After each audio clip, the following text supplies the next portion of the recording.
Now, we can't have a discussion about politics in Plymouth without discussing Armada Way. It's Plymouth's main pedestrian thoroughfare, which the council wants to spruce up to the tune of nearly 13 million, but the regeneration plan includes replacing more than 100 mature trees with new ones. That's prompted a huge backlash from campaigners who've garnered nearly 11,000 signatures in an online petition against the scheme, which has been put on pause whilst concerns are heard. Ewan Murray, our political reporter, has been out. This is what the people are saying. Not happy about it. They should be left there. You need oxygen to breathe. The trees give oxygen. So by cutting them down, it's just making matters worse. Does it make you feel any better that they're saying they'll plant new ones?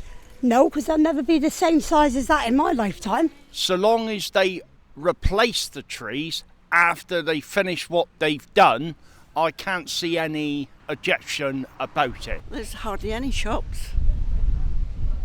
And they're digging places up for no reason. It's just a waste of money. If they cut down the trees, it'd just be like a weird world, doesn't it? Crazy. Have you seen the design, what they want to do? It's like a path right in the middle, and there's like small trees on either side. And That would be lovely. I think the trees should be saved because it's part of nature and humankind keep on destroying nature and we're losing the value of the environment, and I don't think that's right. I mean, people coming into Plymouth on the train, and obviously now they've got the coach station there as well. So it's not a very good advertisement for Plymouth, if you see what I'm saying, that top of town. I mean, I'd like to see something done about it, but not cutting down the trees as such. Maybe they could work around it and do something incorporating what they've got there already. OK, well, let's go straight to the green. And Ian Poyser, your opinion on this? Trees coming down? Well, like many of the other city councillors, they've received a lot of messages from residents across the city with their concerns around this particular proposal. I mean, it's the classic case of, we've gone out as a city council and applied for some funding from central government to upgrade the city centre. And I don't think anyone's disputed that we need some investment in the city centre of some kind. I think, but this funding has to be spent within a certain time frame. So there's pressures project-wise to deliver on this. But it seems to me, listening to the views of the public and looking at the evidence and the science that's presented to us, that things could be done differently here.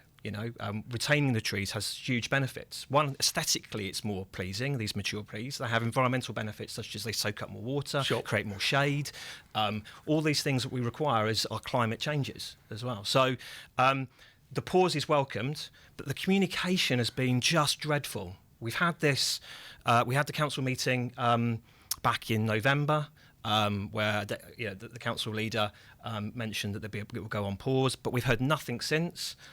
There's an information block, knowledge block hub that's been set up in the centre of the town. No one knows whether that's the final design that's being presented or whether it's a revised design.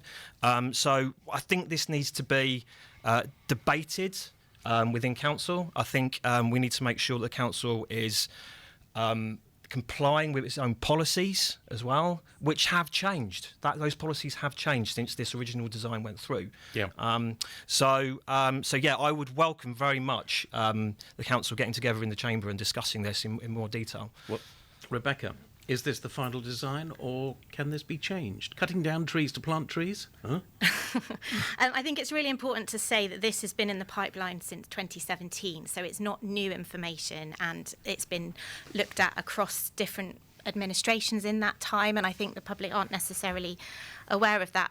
The way I think the key thing, as Ian's just said, is it's about the regeneration of the city centre. And I recently refurbished a house, and when I first bought it, I thought I could just patch over what was there to make it, future-proof for the next 20 years.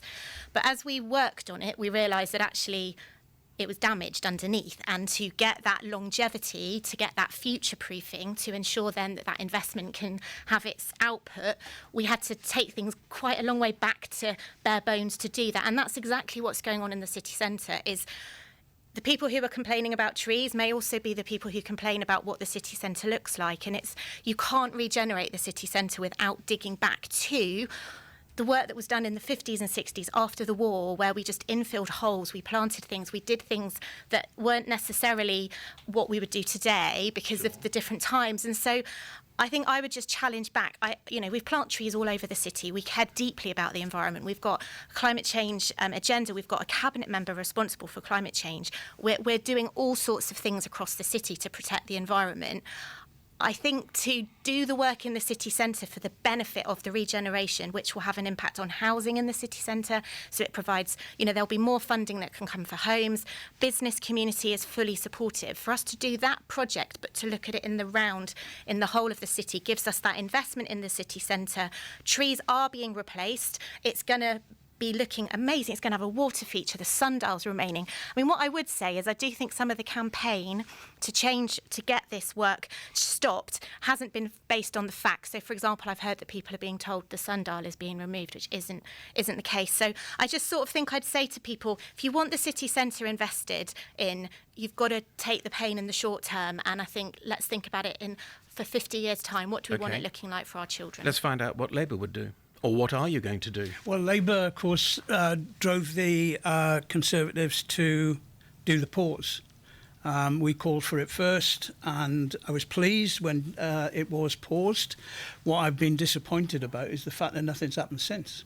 I mean, if you bear in mind the reason we're in this problem, right, forget 2017, the Conservatives proposed a very outlined scheme in 2017, and there was extensive consultation about very little, actually. Yeah. But more worryingly, the recent consultation lasted 6 hours in Drake Circus. That's not the way you do major investment projects like this in the heart of the city centre. But hang on, this project must have been in your lap at some point. You must have been back on that, actually. No, you can't, because you've tried to mislead people already this morning about this. So I'm pushing back. I'm not misleading. I'm just saying what actually happened. You also signed it off at different points. But did Labour sign this off? They signed off a project mandate. No, which is not the same thing. But it's still saying they're committed to seeing it going forward. So to say you've never been involved in the past is also misleading. So I think this is part of the problem. You see, they make a decision, these Conservatives, and then when the heat comes on, they start blaming everybody else. We're not blaming everyone else. We're just saying it's been a cross-party project. Yeah, but first of all, Tudor, have you backed this in the past? This project? No, because this project only came up in that 6 weeks consultation. The proposals to take all these trees away and to install a plethora of fountains and waterworks all the way down Armada Way, costing millions, was only revealed in that 6 hour consultation in Drake Circus. There was no consultation with Labour, no consultation with anybody else in the council. They kept it up their sleeves and they thought they'd do a big review. Let me finish this point, please, David, because it's really important. The point about it is that there's been no reveal about the ongoing maintenance costs of the project that's being outlined. Right? Yeah, we can't get the information. Right? They couldn't run the stream in the middle of town. How are they going to run an entire waterworks running the length of Armada Way? How much are the annual maintenance costs at a time when we've got this cuts in basic services? They won't tell us, and until they tell us, the people of Plymouth can't take a view on whether it is worth it or not. If you get back in, would you cut down the trees? No. And the idea, these people have been cutting trees down in the middle of the night, hoping that nobody will notice. I mean, the point is we need a complete review of the scheme. We need consultation with groups like Environment Plymouth, the Plymouth Tree Partnership, people who have been sidelined by this Conservative administration. What we need now is to use this pause and get a scheme designed that everybody's happy with, that's affordable, and get these blooming hoardings down in the middle of town. You've got 3 projects on the go in town at the moment, none of which are actually underway properly. Yeah. I mean, it is a mess. Hang on. Nick. Yeah, I'm itching to come in. So I think there's untruths that have been said here, and I pick up the point that it's action, not words. So the bottom line is, the 10,000 people have signed a petition. I had a petition presented to me with over 2,000 people to try to resurrect the old water feature. I took that to Plymouth City Council's planners. I felt that it would be an ideal chance to spend less money and get a loved feature back up and look after the trees that were there. The city centre company itself and traders are concerned that it's got a little bit overgrown. I think we're all agreed in the council that we want investment in our city centre, and I must say, in my lifetime, I've never seen the city centre looking so desperately sad. There are, projects half finished right across. Colin Campbell Court is another eyesore waiting to happen. Right. So if we come back to the funding stream, my understanding is some of that funding came for a sustainable transport system. And what was put to me was we had to go with a scheme. We couldn't just sort of rejuvenate what was there because it would counteract the bid. There is time pressure, and I didn't want to be a leader that had to give money back because reputationally Plymouth would be damaged. However, the big ask here, and the bit that Rebecca and the Conservatives can't get away from, is over 10,000 people have said we don't like what you're proposing. We represent people.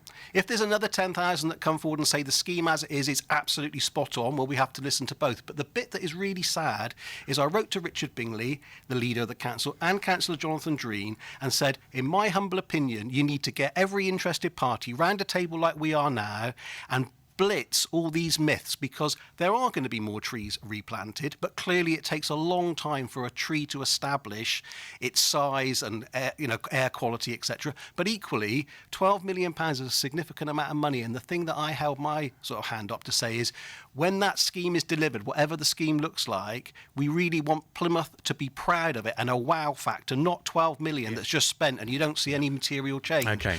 The way forward, though, David, is to get round a table and discuss things. And I've asked Straw, Mark and Ali, what ultimately are you looking for? Is it no tree to be taken down or 50%? And I said, you need to come back with your proposals, because it's easy to say no to everything, but we need something that we can join forces and go forward with. That's part of the problem, Nick, though, isn't it? Is that the campaign group Straw have put a proposal forward, but it's been ignored.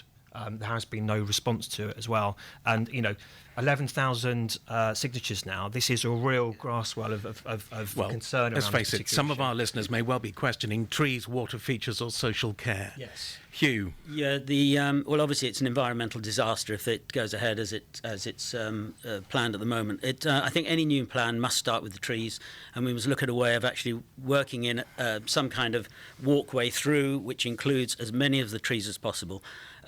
Felling mature trees just releases the carbon. Plymouth is supposed to be looking towards carbon neutrality at the moment. If it fells a lot of trees, it's done it on already in New George Street, where all the trees were supposed to be kept, and in fact there's only one left, and that project is going on forever and ever.